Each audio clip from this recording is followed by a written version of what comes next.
The content of this podcast is provided for general informational purposes only and is not intended as, nor should it be considered a substitute for, professional medical advice. Sweaty and pissed. Menopause makes me sweaty and pissed. Welcome back to Sweaty and Pissed, Menopause and More. I'm Karen Nickel, family nurse practitioner. And unfortunately, Leanne is on the road. She is away. And so we do not have her in studio today. But I'm thrilled to say that a colleague of mine, Alexandra Perignon, who is a family and psychiatric nurse practitioner, is here with me. And we're going to talk about some of the psychiatric aspects of menopause and perimenopause. And I think you'll enjoy the change in accent.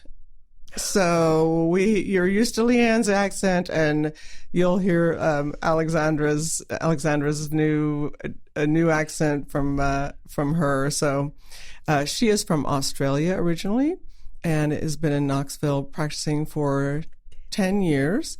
And we're just thrilled to have her here. Welcome, Alexandra. We're really happy you're here. Thank you for having me. I won't adopt my southern accent for this show, but thank you. I'm thrilled to be here.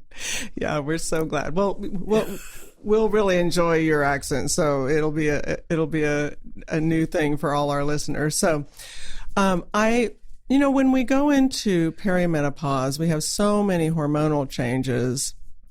We have estrogen swinging around, we have progesterone dropping, we have testosterone dropping. And, on this show, we've talked a lot about what to do in terms of hormone balance to help correct that. But I thought it would be great for us to talk about some of the other things, whether it's prescription medications or, any supplements that could help with a lot of the psychiatric symptoms that we experience. So, and a really big one that happens with dropping estrogen, both in perimenopause and menopause, is anxiety. It really triggers a lot of anxiety. And I wanted to talk to you about what kinds of things we traditionally use for anxiety and what are some of our options to that traditional use of medication. Sure. I love to practice and talk about as many different options as possible. There's many alternative regimens that can really help women tremendously, and men, that should be thought about first. Of course, there's the obvious medical causation that should be ruled out, like, for instance, thyroid, stress hormones, levels of those should be done. But after all is said and done, before you necessarily embark on psychiatric medications, it's a great route to go to start asking people how much caffeine they're drinking. That's in the form of chocolate, Red Bulls, straight out coffee and tea. But that's got to be lessened, and it's got to be understood that it doesn't go well with sleep, and it takes so many hours for caffeine to be out of your body. Yeah. So that's a very important route to start. And then there's supplements, and I'm sure that you use them all the time in your practice, but I've got a whole bunch that I start with people. Often they haven't been on them at all. And that's definitely omega-3s. It's definitely D3, and D3 levels should be done. Magnesium glycinate is wonderful. It is. I love that stuff. I know. It's so good for sleep. It works like a charm, and there's so many different forms of magnesium, and you don't want to necessarily get the one that's going to be a terrible laxative, but that one is not. Yeah, the glycinate form is what I recommend to people, too. It's a little trickier to find. You have to go to a health food store. I have it compounded for some people. So it's a little trickier to find, but it's worth looking for. Absolutely. Yeah. And that can make a huge difference to people. So can things like Epsom salt bath. Yeah. I mean, get magnesium however you can get it, but magnesium is so wonderful for the body. It's so fantastic to take stress away and to take anxiety away and help you sleep and make you feel better. L-theanine, you use that. Yeah. Yeah, L-theanine is amino acid that's very calming, and you can take it throughout the day. I mean, as needed. Just, if you're feeling anxious, upset, L-theanine is a great tool. Exactly. And that's another health food store item, typically. It is. I don't know if I've seen it in Walgreens. Of course, I haven't looked. I think it's everywhere now. I think more and more people are getting clued onto it. It's a wonderful supplement. Yeah, and I know that I've seen it sometimes even in the form of a pastille, a little that just dissolves under the tongue so that it you can get that level up quickly. Yeah. So that's a nice option. And what, what I see, and I know, I'm sure you see probably even more than I, is pretty regular use of benzodiazepines for anxiety. This is a prescription medication that is an anti-anxiety, and most of you would know it as Xanax or Ativan or Klonopin, Valium. Those are the brand names of the benzodiazepines. I'd love for you to speak to that about, what's the implication of long-term use of a benzodiazepine? Here's the thing about benzos, which is unfortunate and fortunate. They work incredibly well. Mm-hmm. It is like a magic pill that can instantly take the stress away. And there's certain situations where absolutely I would say, yes, you could have one. That would be, as we were just discussing before, a panic attack on a plane, a terrible trauma that just happened. Yeah. But long-term use of these medicines is absolutely dangerous. They cognitively impair you as time goes by. They are incredibly addictive, and they should be avoided at all costs. Yeah. I know that sounds rigid for people that go, but they work, and I know they work, but other things work too. And I think the message is you've got to find the right provider who will work with you and understand the implications of long-term use of these drugs and to offer you different options which can really work. Right. And if you're taking benzodiazepines daily, you really need to work with your provider on getting off of those, correct? I mean, that's a bit of a process. It can be done, and it is done all the time, but it needs to be carefully guided. It's a very long process to come off them too. It's not something that can just be done over weeks or even months.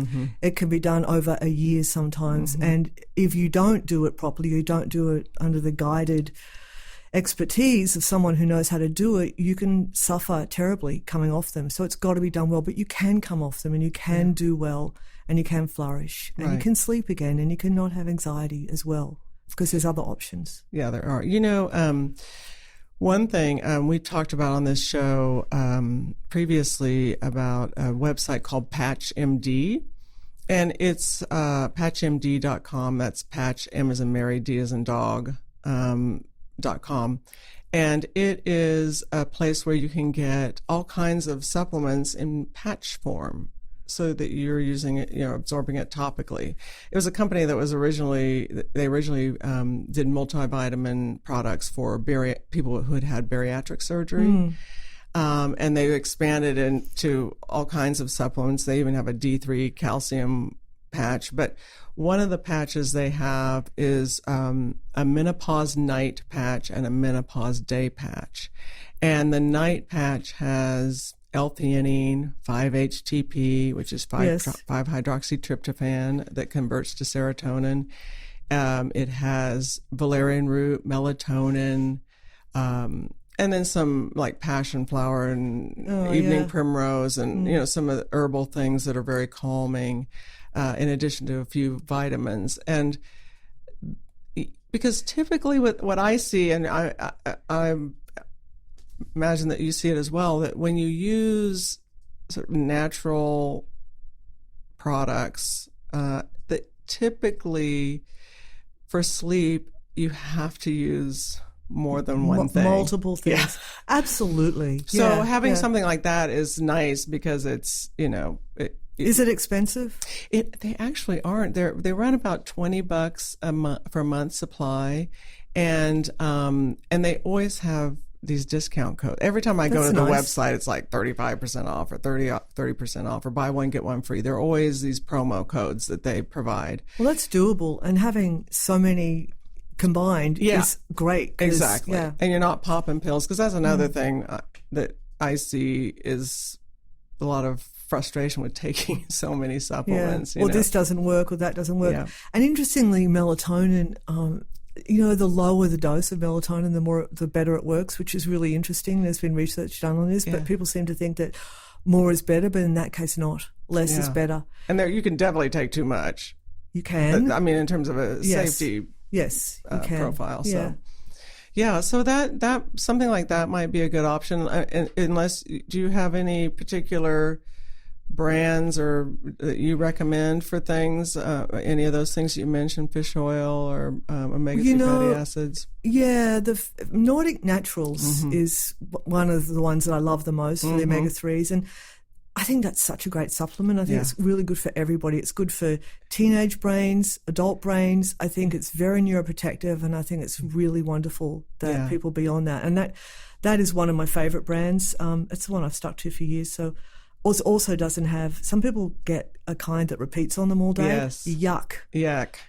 So this does not, because it's lemon-based, so it's fantastic, because that's a first thing people go, I'm not taking that stuff. Burp up fish all day, yes. Yuck. So no, it does not do that. Lavender has been made into medicine called, I think it's called Carmade, that some people respond really well to. Lavender capsules. Of course, you can get lavender burps from that one, but I haven't had too many complaints about that. Some people do really well with that, which is interesting because, of course, lavender is calming and wonderful, but it wasn't until fairly recently that you could buy it in the form of oral tablets. Right. Well, and I know a lot of people are into essential oils right now, and you can, there's a lavender oil that you can put in a diffuser and put it bedside. That I think that can help people, and so I think a lot of the essential oils can be very useful if you, know what to use and how to use it. So, have you heard about that stress bath? That is basically, it's 2 cups of Epsom salts, a cup of sodium bicarb, and 20 drops of lavender oil. And it's just lovely. It's just a really nice, fabulous bath to lie in, and you really do feel the calming effects of it. I've had many people tell me they love that combo. Yeah, so repeat that recipe again so that everybody can get that. 2 cups of Epsom salts, which is basically magnesium, 1 cup of sodium bicarb. Don't really know what that does actually, but this is the recipe for the bath. And I do know what the lavender oil does, and then 10 or 20 drops of lavender oil. Perfect. And it's just lovely. Yeah. It's really relaxing. That's a great tip. Yeah. That's great. Yeah. The thing about sleep, we're just not very good at keeping a good bedtime routine that promotes healthy sleep, ability to fall asleep and stay asleep. Because, we do screen time right until we go to bed. And even when you say people should be reading before they go to bed, it's all well and good too, but it shouldn't be on your iPad. It should be a book. Yeah. And actually, it should be a book that isn't even a factual or scientific book. It should be just gentle prose or great fiction or just something where your brain can relax, not something where your brain is turned on. Yes, exactly. Yeah. That's a very good tip. So it should be probably, in a lovely lounge chair in muted light, and not in your bed, and not where you've... look, I'm guilty as charged sometimes, but I know what to do. I know what to do, and I know how to do it. Yeah. And you should get away from screens. Yeah. I mean, yeah. And TVs in bedrooms. I know. Not good. That is not good. You don't have a TV in your bedroom, I'm sure. I know. I don't. Don't ask me. I won't. It's just so comfortable to lie in your bed and watch a movie. I know. But I am aware. Yeah. So on the anxiety front, like we said, the L-theanine, 5-HTP again. Passion really flower help. you mentioned, and that's wonderful. Yes. Yeah. Evening primrose can be very helpful. And it's you're going to feel a lot better if you're not taking something like a benzodiazepine for anxiety or sleep. And if you're supporting your body's systems with some of these really good supplements we're talking about. I mean, as you said, with the omega-3 fatty acids, unbelievably good for just brain function in general. I mean, in Europe, they use high doses of fish oil or omega-3 fatty acids for depression. I mean, that's one of their go-to things. Yeah, exactly. And we just don't. And we really need to take a therapeutic dose of that. If you take one cap that is a low concentration of EPA, DHA, I mean, it's good for just general health, but it's not going to help with some of the symptoms you're having if mood and anxiety are issue. So, and as you said, the Nordic naturals are, a little more expensive than what you're going to find on the Walgreens shelf, but maybe with the appropriate cold water fish that is going to be effective. Much higher quality. Yeah. And if you're not into taking caps, Barleans, Barleans, Barleans makes a fish oil or omega-3 fatty acid supplement that's in a liquid form, and they have flavors like key lime. I know that sounds horrendous. It does. I know, but it's so yummy. Oh, good. Okay. They make like mango and key lime, and you'd think, ew, that sounds terrible. You don't taste fish oil at all, and it's just really yummy. It's like a dessert, honestly. Oh, well. Yeah, it's real creamy and yeah. Oh, good. Yeah. The other thing that I think is a really fantastic thing and should never be forgotten is things like sleepy time tea. Yeah. So good. And I used to have kids I'd take care of and they couldn't sleep. Well, the last thing you're ever going to do is put kids on sleeping tablets. It's just not a good idea. Yeah. Then there's other options and we can talk about that. But my first go-to will be sleepy time tea, and they'd all go, oh, it tastes disgusting. But you go, you know what? Then let it cool down and chug it like it's medicine and then have water, because the effects of it are really great. It's got lemon balm. It's got valerian. It's fantastic, and it really does relax you. If you could just make a little nighttime ritual, if you're struggling, make a nighttime ritual and make it be things like we were just talking about, but make it be a bath, sleepy time tea, no screen time, a book, muted light, relax, and then sleep. And for menopausal women, we talked about this, Leanne and I, last week, but the hot flashes at night can be a problem, and there are so many neat pajama products out there. Like Soma makes a pajama that's called Cool Nights that just helps keep you cool and has a wicking effect. So just staying comfortable is a big part of it too. Absolutely. I've been traveling recently, and I don't have yet my beautiful cool pillow. I have a pillow that's really cool, and so when your head's cool, everything's cool. Yeah. So I just love it because you just lie on it and it's got some kind of gel in it and it's just cool on your face, and I love that. Yes, I know. What brand that is? I don't know. I was looking for it again the other day, but I'm going to be getting it back very soon. I can't wait because pillows are a big part of good sleep, and you've got to have good pillows, but you don't want hot pillows. Yeah. Well, if you remember what that's called, let us know, and we'll I think you can go looking for them next time. It's very helpful to have a cool pillow. I know. It makes a big difference. So, in terms of other big options, guns. Other big. If we're going to talk about prescription options for anxiety, and again, everyone out there listening, if you need to talk to your provider about what would be best for you. But so we're just making some suggestions about what things are out there and how they work, and how Alexandra's seen how they work in her practice. So what prescription meds do you like to use for that? I have certain go-tos that I like to go to first that tend to work very well for some people. Again, the brain is a labyrinth. What works for one won't necessarily work for another, but generally Lexapro and Zoloft can be very helpful medicines. Mm-hmm. And they can also be helpful in the right doses. You can't just start at one dose and stay there if you're getting a little bit better. Mm-hmm. You've got to be able to understand that things need to be increased sometimes and stayed on for effectiveness.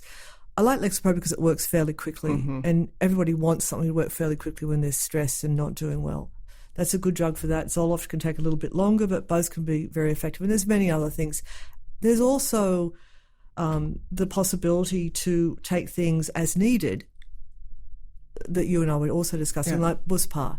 Mm-hmm. That can be taken as needed, and in the right doses, that can be amazingly helpful. I think there's difficulty getting that medication It right is. now. I don't know what's going on with the manufacturing. I haven't looked into that, but we're talking about branded name Buspar, but it's generic now, Buspirone, and it has been unavailable at the pharmacies. Isn't that awful?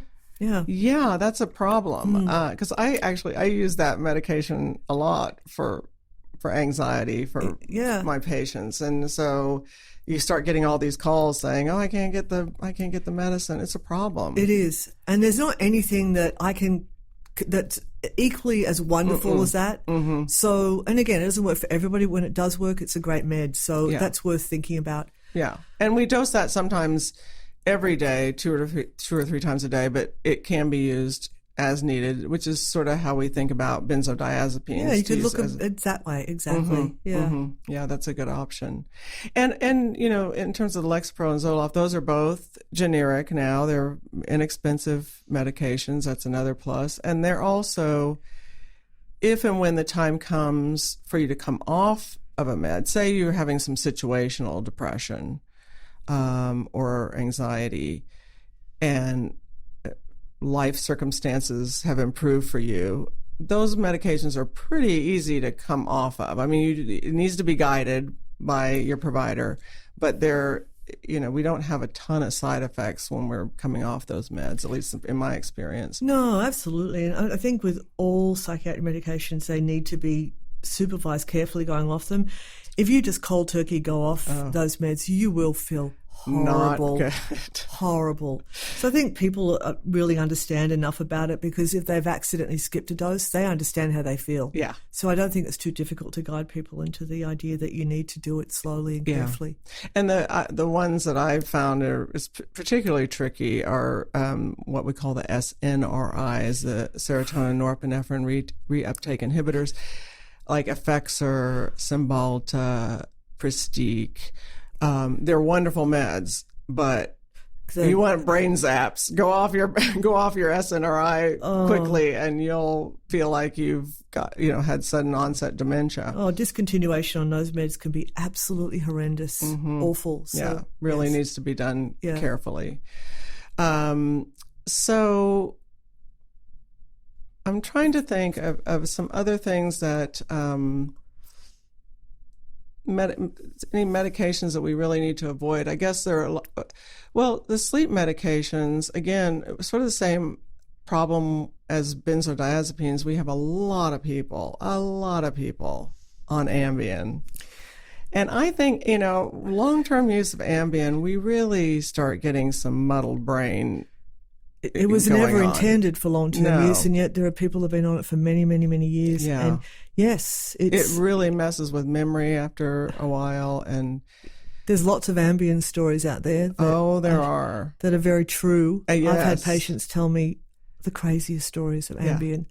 So, that should definitely be avoided as much as possible. Yes. Also, you wake up in the morning, you're just feeling like a slug. Yeah. And if you've got work to do, and most of us have to get out there and be doing things every day, that's not going to help you do it. Mm-hmm. Trazodone can be quite a decent alternative for sleep, which people can like. Yeah. And that's an SSRI that was found, interestingly enough, that if you took, in order to get it to be a great effect for an antidepressant, it had to be taken in such huge doses that people were very, very sleepy. Yeah. So it was discovered and decided that it should just be used for sleep in small doses. And it works very well for some people. Yes, it is not a controlled substance, so you're not having to worry about how to get refills, and that gets complicated when you've got controlled meds that have to be refilled. So and I also, especially in menopausal women, I've used quite a bit doxepin in a real low dose. Yes. Another old timey antidepressant. That is an old timey, but that works very well. Yeah, small doses. Yeah, absolutely. Real small dose. The doxepin it works real well. And people love it because they just think, oh, really, is that going to work? But it can work. Yeah. And it's just a good alternative. Yeah, so there are some alternatives out there to Ambien. It's not my favorite med. But, honestly, I don't think I've ever started someone on Ambien. Of course, I refill it. There are a lot of people who come in and they're already on Ambien and have real difficulty sleeping without it. So, yeah, So that's where education comes in, and understanding, and of course you're going to keep writing it for a short time, but Right. this is a valid alternative, and let's think about that. Yeah, So that's exactly where you go with it. So this has been really great to have you here and talk about these not only the medications that we have for anxiety and sleep, but alternatives, really valid and effective alternatives for those, especially in perimenopause and menopause. Obviously, they apply to anyone, but we tend to have, as I said, more hormonal issues going on that make those symptoms oftentimes worse. So we're really glad to have you here, and we're gonna next episode talk about maybe some ways that we can address symptoms that women who have when they're having periods, like PMS or mid-cycle symptoms. Again, some alternatives to hormone replacement or hormone therapy. Absolutely. So we'll do that next time, and it's been great to have you here. Thanks for having me. We'll see you next time. It was a pleasure. Bye. Sweaty and pissed, sweaty and pissed. Menopause makes me sweaty